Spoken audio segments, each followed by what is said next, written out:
So some obviously, I mean, it kind of goes into three different questions almost. Like, so each of these areas has however many horses. They get rounded up. Like, the question is, how do they round them up? I would imagine that they just wander out either on horseback or ATV or something like that. Yeah, And just so push them into an area. in our area here, with all the areas I deal with, it's either done by catch pen, which is we'll set up a paneled area, put feed in it, you feed them in, you shut the gate. They just wander in? Yep, they'll wander in. Or you drive them in or anything? You can push them in too. I don't know if you've ever seen The Wild Ones. It was a show that went on, I think it was National Geographic or something, and it's based out of the Chilcotin, and it's them rounding up the wild horses and training them. Huh. And yeah, it was on TV there for a bit. Oh, wow. So they have a crew up there that does that, and they chase them in.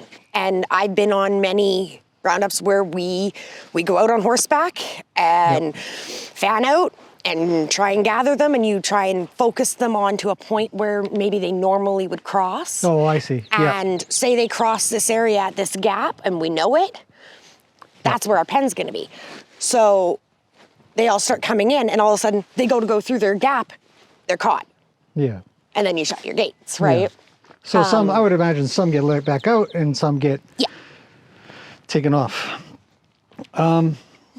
So that's how they catch them. And then I guess, as you said, up until you've sort of gotten into things, they would catch them and then they'd get sent off to somewhere for slaughter. Yeah. So a lot of people are really against that. There's a large movement kind of going on trying to get rid of slaughter. So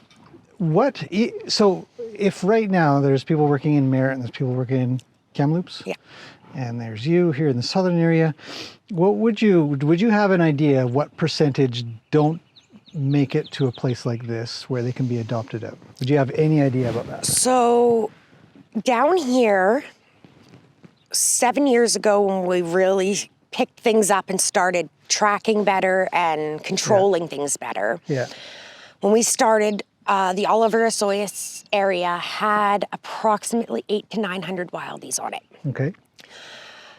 Looking at the land and how many it could sustain, the max was 500 based on a bad year. So a drought year, I see. Okay. The land can sustain approximately 500 horses. How does that get determined?